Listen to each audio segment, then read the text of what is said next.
Hello dear friends, എല്ലാവർക്കും അമ്മൂസ് കിച്ചണിലേക്ക് സ്വാഗതം. ഇന്ന് നമ്മൾ തയ്യാറാക്കാൻ പോകുന്നത് ഒരു ബീഫ് കൊണ്ടുള്ള ഒരു റെസിപ്പിയാണ് കേട്ടോ. ഇടിച്ച ബീഫാണ് നമ്മളിന്ന് തയ്യാറാക്കുന്നത്. വളരെ രുചികരമാണ്, എന്നാൽ വളരെ കുറഞ്ഞ സാധനങ്ങളും മതിയാകും. അപ്പോൾ നമുക്ക് നോക്കാം ഇത് എങ്ങനെയാണ് തയ്യാറാക്കി എടുക്കുന്നതിന് ആവശ്യമുള്ള ചേരുവകൾ എന്തൊക്കെയാണെന്ന് നോക്കാം. ഞാനിപ്പോൾ ഒരു 1/2 കിലോ ബീഫ് എടുത്തിട്ടുണ്ട്. ഒന്ന് കൊഴുപ്പ് കൂടിയതാണെങ്കിലും അല്ലാതെ ആണെങ്കിലും കുഴപ്പമില്ല. ഏത് തരത്തിലുള്ള ബീഫാണെങ്കിലും നമുക്ക് ഇടിച്ച ബീഫിൽ തയ്യാറാക്കാം. കാരണം ഇത് ആദ്യം നമ്മൾ നന്നായിട്ട് വേവിച്ചതിന് ശേഷം ഫ്രൈ ചെയ്തെടുത്തിട്ട് ചതച്ചാണ് നമ്മളിത് തയ്യാറാക്കുന്നത്. അപ്പോൾ അതുകൊണ്ട് ഞാനിപ്പോൾ 1/2 കിലോ ബീഫ് എടുത്തിരിക്കുന്നത്. അതുപോലെ ചെറിയ ഉള്ളിയാണ് വേണ്ടത്. ചെറിയ ഉള്ളി ഒരു 2 കപ്പോളം മതിയാകും. ഞാനിപ്പോൾ ഇതുപോലെ 2 കപ്പ് അളവിലാണ് എടുത്തിരിക്കുന്നത്. ഒരു 15 തൊട്ട് 20. രുചി കൂടുതലാണെങ്കിൽ ചെറിയ ഉള്ളി കൂടുതൽ ഇടുന്നത് കുറച്ചുകൂടെ രുചികരമാണ്. പിന്നെ വേണ്ടത് കറിവേപ്പില വേണം. വെളുത്തുള്ളിയാണ് ഇതിൻ്റെ മെയിനായിട്ട് നിൽക്കുന്നത്. വെളുത്തുള്ളി ഒരു തുടമെന്ന് പറയത്തില്ലേ, അതുപോലെ ഒരു ഫുള്ളായിട്ടുള്ള വെളുത്തുള്ളി തൊലിയോട് കൂടിയുള്ളതാണ് നമുക്ക് വേണ്ടത്. നമുക്ക് ചതച്ച് ചേർക്കാനുള്ളതാണ്. പിന്നെ വേണ്ടത് ഗരം മസാലയാണ്. ഗരം മസാല ഞാനിപ്പോൾ 1 ടീസ്പൂൺ എടുത്തിരിക്കുന്നത്. അത് നമുക്ക് പകുതി വെച്ച് വേണം എടുക്കാനായിട്ട്. പിന്നെ വേണ്ടത് അതുപോലെ പെപ്പർ പൗഡർ, ബ്ലാക്ക് പെപ്പറാണ് കുറച്ചും കൂടെ നല്ലത്. അതും ഒരു 1-2 ടീസ്പൂൺ ആകാം. പിന്നെ വേണ്ടത് നമ്മുടെ ക്രഷ് ആയിട്ടുള്ള ചില്ലി എടുക്കാം. അതല്ലാന്നുണ്ടെങ്കിൽ ഞാനിതിപ്പോൾ വറുത്തതിന് ശേഷമാണ് നമ്മൾ ഇടിച്ചെടുക്കുന്നത്. അപ്പോൾ അതുകൊണ്ട് തന്നെ വറ്റൽ മുളകാണ് വേണ്ടത്, ഉണക്കമുളക്. ഇതൊരു 15-20 മുളകുണ്ട്. വലുതാണെന്നുണ്ടെങ്കിൽ ഒരു 10-12 ആകാം. ഇതൊരു 15 ഉണ്ട്. ചെറുതായതുകൊണ്ടാണ് ഞാൻ 15-20 എടുത്തിരിക്കുന്നത്. എരിവ് അനുസരിച്ചിട്ട് നിങ്ങൾക്ക് കൂട്ടേ കുറയ്ക്കുകയൊക്കെ ചെയ്യാം കേട്ടോ. ഒരുപാട് എരിവ് ആണെന്നുണ്ടെങ്കിൽ മുളകിൻ്റെ അളവ് കുറച്ചാൽ മതിയാകും. അപ്പോൾ ഇത്രയും സാധനങ്ങൾ മതി രുചികരമായിട്ടുള്ള ഈ ഇടിച്ച ബീഫ് തയ്യാറാക്കിയെടുക്കാം. ഇതിലിപ്പോൾ ആദ്യം നമ്മൾ ചെയ്യേണ്ടതെന്ന് പറഞ്ഞിരുന്നാൽ ബീഫ് നന്നായിട്ടൊന്ന് വേവിച്ചെടുക്കുക എന്നുള്ളതാണ്. നമ്മൾ സാധാരണ ഫ്രൈ ഒക്കെ ചെയ്യുമ്പോൾ വേവിച്ചെടുക്കുന്നത് പോലെ.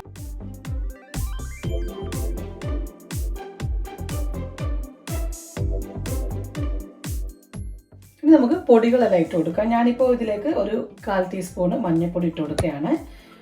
അതിനുശേഷം നമുക്ക് ഇപ്പോൾ ഗരം മസാല എന്ന് പറയുന്നത് ഞാൻ നേരത്തെ പറഞ്ഞായിരുന്നു, നമ്മൾ 1 ടീസ്പൂൺ എടുത്തിരിക്കുന്നത്. 1/2 ടീസ്പൂൺ നമ്മളിപ്പോൾ കുക്കറിൽ ഇടുക, ബാക്കി 1/2 ടീസ്പൂൺ നമ്മൾ ഫ്രൈ ചെയ്യുന്നിടത്താണ് ഇടുന്നത്. അപ്പോൾ ഞാനിപ്പോൾ ഒരു 1/2 ടീസ്പൂൺ ഗരം മസാല ഇട്ട് കൊടുക്കുകയാണ്. പിന്നെ വേണ്ടത് അതുപോലെ തന്നെ 1/2 ടീസ്പൂണ് കുരുമുളക് പൊടി ചേർക്കാം. പിന്നെ ഉപ്പ് കൂടെ ചേർത്തതിന് ശേഷം നമുക്കൊരു 1/4 കപ്പ് വെള്ളം ഒഴിച്ച്, കാരണം ബീഫിലൊക്കെ ആണെന്നുണ്ടെങ്കിൽ വെള്ളം അതിൽ നിന്ന് ഇറങ്ങിക്കൊള്ളും. പിന്നെ ഒരുപാട് നമ്മൾ ഫ്രൈ ചെയ്യേണ്ടതല്ലേ, അപ്പോൾ അതുകൊണ്ട് ഒട്ടും ഒരുപാട് വെള്ളം നിൽക്കാൻ പാടില്ല. അപ്പോൾ ഉപ്പിട്ട് കൊടുത്തു. ഇനി നമുക്കൊരു 1/4 കപ്പ് വെള്ളം കൂടെ ഒഴിച്ചിട്ട് ഒരു 3-4, നിങ്ങൾക്ക് കിട്ടുന്ന ബീഫിൻ്റെ ഇതനുസരിച്ചിട്ടാണ് കേട്ടോ. ഇതിപ്പോൾ പെട്ടെന്ന് വേകുന്ന ബീഫ് ആയതുകൊണ്ട് ഞാനൊരു 4 വിസിലാണ് ചെയ്യുന്നത്. ബീഫ് നന്നായിട്ട് വേഗം ഒരു 3/4 വേവാണെങ്കിലും കുഴപ്പമില്ല, കാരണം നമ്മളിത് നന്നായിട്ട് ഫ്രൈ ചെയ്തെടുക്കാൻ വേണ്ടിയിട്ട് കൂടെ പോവുകയാണ്. ഇനി ഇതിലേക്ക് ഒരു 1/4 കപ്പ് വെള്ളം കൂടെ ഒഴിച്ചതിന് ശേഷം നമുക്കിത് നന്നായിട്ട് ഒന്ന് വേവിച്ചെടുക്കാം. ഇപ്പോൾ ഞാൻ ബീഫ് നന്നായിട്ട് വേവിച്ചെടുത്തിട്ടുണ്ട്. ഇനി നമുക്കിത് നന്നായിട്ടൊന്ന് ഫ്രൈ ചെയ്തെടുക്കണം. വെളിച്ചെണ്ണയിലാവണമെന്നില്ല, ഏത് റീഫൈൻഡ് ഓയിലിൽ നമുക്ക് ഫ്രൈ ചെയ്തെടുക്കാം. ഇനി പാൻ നന്നായിട്ട് ചൂടായി വരുമ്പോൾ നമുക്ക് ഓയിൽ ഒഴിച്ചു കൊടുക്കാം. അതായത് നമുക്കൊന്ന് ഫ്രൈ ചെയ്യാനുള്ള ഓയിലാണ് ഒഴിക്കുന്നത്. ഇനി നമ്മൾ വേറെ ഒന്നും ചെയ്യുന്നില്ല, അപ്പോൾ അതനുസരിച്ചിട്ടുള്ള ഓയിൽ വേണം ഒഴിക്കാൻ. ഈ ഓയിൽ തന്നെയാണ് നമ്മൾ ഈ ഇടിച്ച ബീഫ് തയ്യാറാക്കി എടുക്കുന്നത്. ഇപ്പോൾ ഓയിൽ നന്നായിട്ട് ചൂടായിട്ടുണ്ട്. നമുക്കിനി ഇത് ബീഫ് ഇട്ട് നന്നായിട്ടൊന്ന് ഫ്രൈ ചെയ്തെടുക്കാം.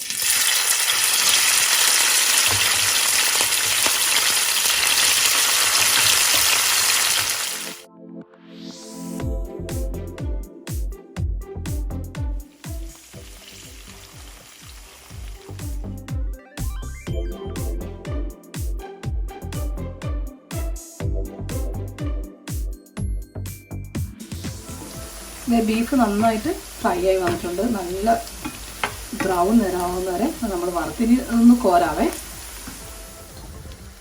ബീഫ് നന്നായിട്ട് വറുത്ത് കോരി ഇനി നമുക്കിതൊന്ന് നന്നായിട്ട് തണുക്കാൻ വേണ്ടിയിട്ട് വെക്കണം. അപ്പോൾ ഞാൻ ഇപ്പോൾ എല്ലാ ബീഫും കൂടെ ഒന്നുകൂടെ വറുത്ത് ഇങ്ങനെ കോരി മാറ്റി.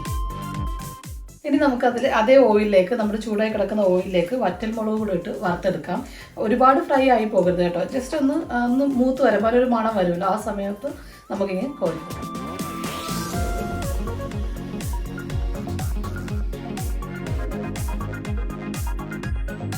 അതേ നമ്മുടെ മുളകും നന്നായിട്ട് മൂത്തിട്ടുണ്ട്. ഇനി ഇത് നമുക്ക് മാറ്റാം. ഇത് നമുക്ക് ആദ്യം മിക്സിയുടെ ജാറിലിട്ടൊന്ന് പൊടിച്ചെടുക്കാനാണ്. ആദ്യം ഒന്ന് തണുക്കട്ടെ.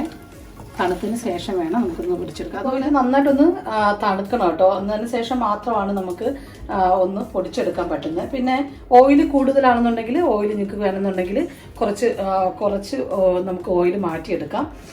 അതിനുശേഷം വേണമെന്നുണ്ടെങ്കിൽ വേണം ബാക്കി കാര്യങ്ങളെല്ലാം കൂടെ ചെയ്യാനായിട്ട്. ഇപ്പോൾ നമുക്കൊന്ന് തണുക്കാനായിട്ട് മാറ്റി വയ്ക്കാം. ഇതിപ്പോൾ നന്നായിട്ട് തണുത്തിട്ടുണ്ട്. ഇനി നമുക്ക് മിക്സിയുടെ ഒരു ജാറിലിട്ട് നന്നായിട്ടൊന്ന് ചതച്ചെടുക്കാം. നന്നായിട്ടെന്ന് പറയുമ്പോൾ പേസ്റ്റ് പോലെ ആകരുത്, ഒരൊറ്റ ക്രഷ് മാത്രമേ ആകാവുള്ളൂ. കാരണം ബീഫും നമ്മുടെ ഈ വറ്റൽമുളകൊക്കെ നന്നായിട്ട് മുരിഞ്ഞിട്ടുണ്ട്. അപ്പോൾ ഇതൊന്ന് ഇട്ട് നന്നായിട്ടൊന്ന് ക്രഷ് ചെയ്തെടുക്കാം. ചിലതാണെന്നുണ്ടെങ്കിൽ കല്ലിൽ ചതച്ചെടുക്കും, അതാണെങ്കിലും നല്ലതാണ്. പക്ഷേ ഇപ്പോൾ അതിനുള്ളൊരു സൗകര്യം ഇല്ലാത്തത് കൊണ്ടാണ് ഞാൻ ഈ മിക്സിയുടെ ജാറിലേക്ക് ഇടുന്നത്. പിന്നെ ചിലതാണെന്നുണ്ടെങ്കിൽ ആദ്യം ഈ വറ്റൽമുളക് ഒന്ന് ചതച്ചെടുക്കും. അങ്ങനെ എടുക്കുമ്പോൾ നമ്മുടെ ഈ ബീഫിൻ്റെ ഇതിൻ്റെ അകത്തേക്കൊന്നും മസാല നിൽക്കത്തില്ല, സെപ്പറേറ്റ് ആയിട്ട് എടുക്കുമ്പോൾ. ഞാനിങ്ങനെയാണ് സാധാരണ ചെയ്യുന്നത്, അപ്പോൾ അതുകൊണ്ടാണ് ഇങ്ങനെ തന്നെ കാണിച്ചത്. അപ്പോൾ ഇതെല്ലാം കൂടെ ഒന്ന് ഇട്ടിട്ട് നമുക്കൊന്ന് ചതച്ചെടുക്കാം. ഇപ്പോൾ ഞാൻ ഒരു പ്രാവശ്യം ചതച്ച് മാറ്റി രണ്ട് പ്രാവശ്യമായിട്ട് ഇങ്ങനെ ചതച്ചെടുക്കുക. ഇപ്പോൾ അതെ നമുക്ക് ഇതുപോലെ ഒന്ന് ചതച്ചെടുത്ത് നമുക്ക് ഇട്ട് കൊടുക്കാം. നന്നായിട്ട് ഫ്രഷായി ചതഞ്ഞ് വന്നിട്ടുണ്ട്. നന്നായിട്ട് ഒന്ന് ക്രഷ് ചെയ്തെടുക്കുക. കണ്ടോ, ഇതിപ്പോൾ നമ്മൾ തോരനൊക്കെ വെക്കത്തില്ല, അപ്പോൾ അതുപോലെ ഒരു ജസ്റ്റ് ഒന്ന് ക്രഷ് ചെയ്താൽ മതിയാകും. ഒരു പ്രാവശ്യം അല്ലെന്നുണ്ടെങ്കിൽ 2 പ്രാവശ്യമായിട്ട് ക്രഷ് ചെയ്തെടുക്കുക കേട്ടോ. നമുക്ക് നേരത്തെ ചൂടായി കിടക്കുന്ന നമ്മുടെ ഓയിലുണ്ടല്ലോ, അതിലേക്ക് നമുക്ക് ചതച്ച് വെച്ചിരിക്കുന്ന തോലോട് കൂടി ചതച്ച് വെച്ചിരിക്കുന്ന വെളുത്തുള്ളി ഇട്ട് കൊടുക്കാം.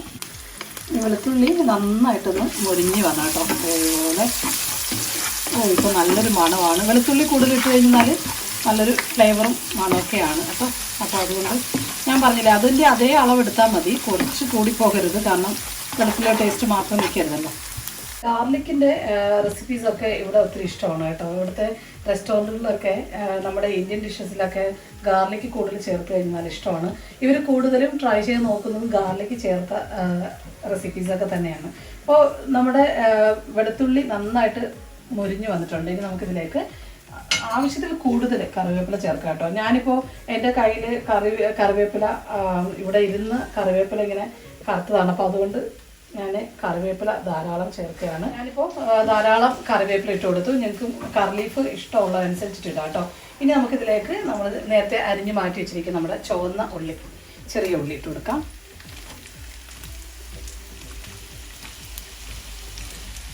ചെറിയ ഉള്ളി ഞാനൊരു 15 ചെറിയ ഉള്ളി എടുത്തത്, 10 തൊട്ട് 15 ചെറിയ ഉള്ളി എടുക്കാം. അതുകൂടെ ഇട്ട് നന്നായിട്ട് ഫ്രൈ ചെയ്യുക.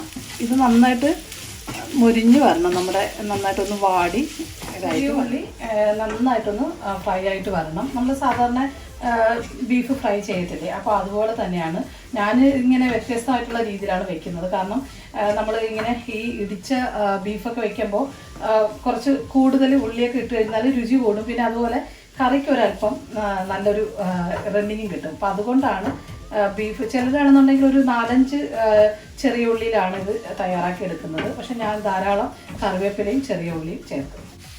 ഇത് നന്നായിട്ട് ഉടഞ്ഞ് നന്നായിട്ടൊന്ന് വാടി ഫ്രൈ ആയിട്ട് വരണം. ഒരുപാട് ഫ്രൈ ആകരുത് കേട്ടോ. ഒരു ബ്രൗണിഷ് കളറാകുമ്പോൾ നമുക്ക് മസാലകളൊക്കെ ചേർക്കേണ്ടതാണ്.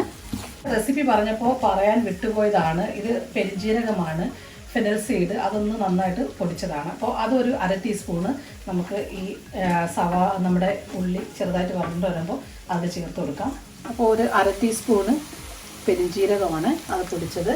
പിന്നെ ഒരു 1/2 ടീസ്പൂണ് കുരുമുളകിൻ്റെ പൊടി, പിന്നെ ബാക്കി എടുത്ത് വെച്ചിരിക്കുന്ന നമ്മുടെ 1/2 ടീസ്പൂണ് ഗരം മസാല.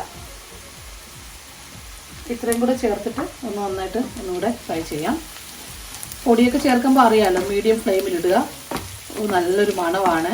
ഇപ്പോൾ നമ്മുടെ ചെറിയ ഉള്ളി അതുപോലെ നന്നായിട്ട് വാടി ഫ്രൈ ആയിട്ട് വന്നിട്ടുണ്ട്. പൊടികളെല്ലാം ചേർക്കുമ്പോൾ ഓർക്കുക, നമ്മൾ ഇതുപോലെ പിന്നെ മീഡിയം ഫ്ലെയിമിലിട്ടിട്ട് വേണം, അല്ലെന്നുണ്ടെങ്കിൽ പൊടിയുടെ എല്ലാം കരിഞ്ഞു പോകും. പിന്നെ അതുപോലെ നന്നായിട്ടൊന്ന് ഫ്രൈ ചെയ്യുമ്പോൾ ശ്രദ്ധിക്കുക, പൊടിയുടെ ഗരം മസാലയൊക്കെ എപ്പോഴും ഒരു കുത്ത് കാണുമല്ലേ, അത് മാറുന്ന വരെ ഒന്ന് ജസ്റ്റ് ഒന്ന് ഫ്രൈ ചെയ്ത് കൊടുത്തതിന് ശേഷം നമ്മൾ ഇടിച്ച് മാറ്റി വെച്ചിരിക്കുന്ന നമ്മുടെ ബീഫ് തട്ടിക്കൊടുക്കാം. നമ്മുടെ ഇടിച്ച ബീഫാണ്. അതുപോലെ നമ്മൾ നമ്മുടെ വറ്റൽ ഉണക്കമുളകും കൂടെ ചേർത്തുമല്ലോ, അപ്പം അതുകൊണ്ടാണ് ഇതെല്ലാം കൂടെ ചേർത്തിട്ട് ഒന്ന് ഫ്രൈ ചെയ്തതിന് ശേഷം ഉപ്പ് ഇട്ട് കൊടുക്കാം. ഇനിയിപ്പോൾ നമ്മൾ നേരത്തെ ഉപ്പ് ചേർത്തായിരുന്നു, പക്ഷേ കുറച്ചും കൂടെ സോൾട്ട് ആവശ്യമുണ്ട്. അപ്പോൾ ഞാനിപ്പോൾ ഒരല്പം ഉപ്പ് ചേർത്ത് കൊടുക്കുകയാണ്, ചെറുതായിട്ട് ഒരല്പം കൂടെ. കാരണം ഉപ്പ് കൂടെ ചേർത്തിട്ടാണ് നമ്മൾ ബീഫ് വേവിച്ചല്ലേ. അപ്പോൾ ഞാൻ ഉപ്പ് നോക്കിയപ്പോൾ കുറവായിരുന്നു, നിങ്ങൾ ഉപ്പ് നോക്കിയതിന് ശേഷം ചേർത്ത് കൊടുക്കുക. അപ്പോൾ ഇപ്പോൾ ഇത് നന്നായിട്ട് ഫ്രൈ ആയി, എല്ലാം മസാല എല്ലാം നന്നായിട്ട് എല്ലാ സൈഡും പിടിച്ചിട്ടുണ്ട്.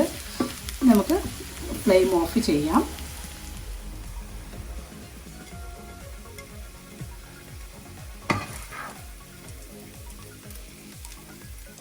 നമുക്കിനി ഇതൊരു ചൂടോടുകൂടി തന്നെ സെർവിങ് ബൗളിലേക്ക് മാറ്റാം കേട്ടോ. കാരണം ഇപ്പോൾ നമ്മുടെ മസാല എല്ലാം പിടിച്ചിട്ടുണ്ട്, നല്ലൊരു മണമാണ് ഇതിന്. നമ്മുടെ വെളുത്തുള്ളിയുടെ നമ്മൾ സ്കിന്നോട് കൂടിയൊക്കെയാണ് ചെയ്തെടുത്തത്, അപ്പോൾ അതുകൊണ്ട് തന്നെ നല്ലൊരു മണവും രുചിയാണ്. എല്ലാവരും ഇതൊന്ന് ട്രൈ ചെയ്ത് നോക്കുക കേട്ടോ.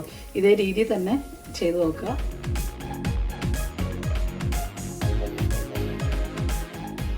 അപ്പോൾ എല്ലാവരും കണ്ടുപോലെ എത്ര പെട്ടെന്നാണ് നമ്മൾ ഇടിച്ച ബീഫ് തയ്യാറാക്കിയെടുത്തത്.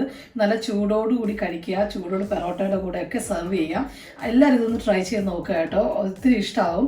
അപ്പോൾ നിങ്ങൾക്ക് എല്ലാവർക്കും ഈ വീഡിയോ ഇഷ്ടമായെന്ന് വിശ്വസിക്കുന്നു. വീഡിയോ ഇഷ്ടമായെങ്കിൽ എൻ്റെ ചാനൽ സബ്സ്ക്രൈബ് ചെയ്യുക, ലൈക്കും ഷെയറും ചെയ്യുക. ബെല്ലൈക്കൺ ഓർത്തെങ്കിലും നോട്ടിഫിക്കേഷൻസ് ഒക്കെ കിട്ടുകയുള്ളൂ. അപ്പോൾ അടുത്ത മനോഹരമായ ഒരു വീഡിയോയുമായി കാണുന്നവരെ എല്ലാവർക്കും താങ്ക് യു സോ മച്ച്.